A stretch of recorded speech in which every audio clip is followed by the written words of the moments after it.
Far long ago, within a dark and ancient forest, a great lion who was weary with hunting stopped to seek a place to doze amongst the trees and ferns.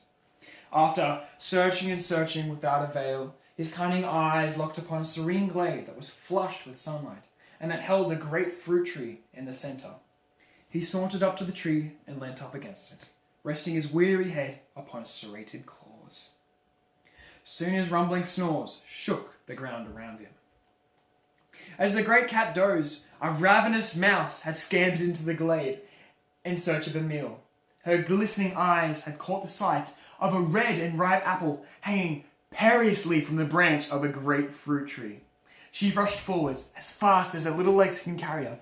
In fact, she was in such a rush that she almost didn't see the ginormous lion that was resting at the foot of the tree.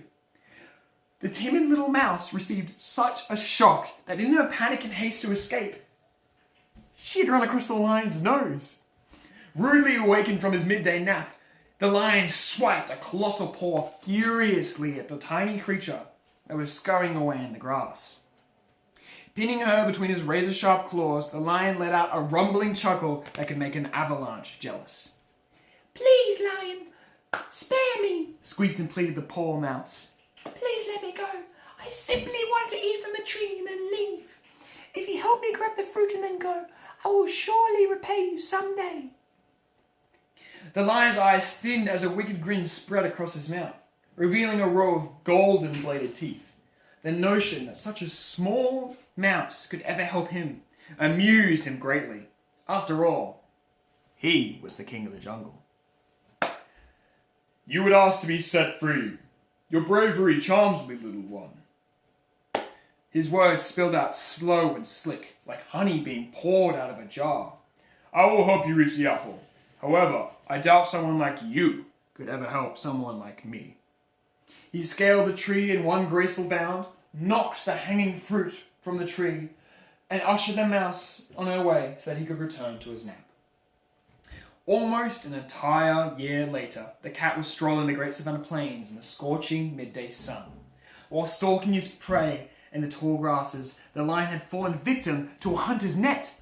His best efforts to tear and strain against the thick ropes only caused him to become more tangled within the snare. As he became more and more coiled within the rope, he let a ferocious roar split from his terrible jaws. Far off into the jungle, the little mouse had heard the lion's howls, and she darted through this jungle into the tall grasses of the savannah.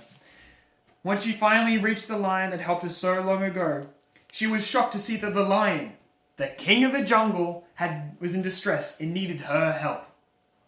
She bit and gnawed at the rope with her tiny teeth until the rope split under the lion's weight, setting him free.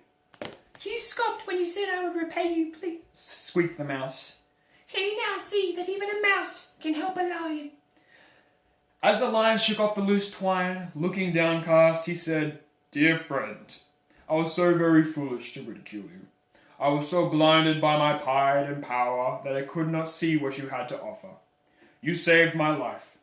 Can you ever forgive me?" The mouse smiled and forgave the lion. The two parted ways after that fateful day, but neither the mouse or the lion forgot the lesson that was learnt.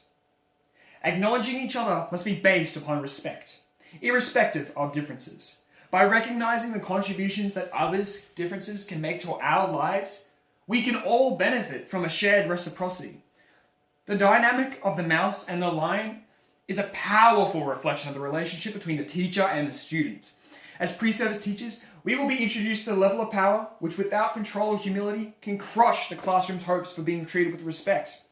The mouse is directly exposed to the lion's prejudice and is thus made to feel lesser. Much like students, when they feel as though they cannot contribute to the classroom if there is not reciprocal relationship respect with the teacher. This is the reason our profession places the ethical value of respect on such a high pedestal. Through using these values, we can establish an inclusive classroom by using communication skills. Thus, we are able to teach students of the importance of respecting and treating others with dignity, regardless of their differences. For even a tiny mouse can help a great lion.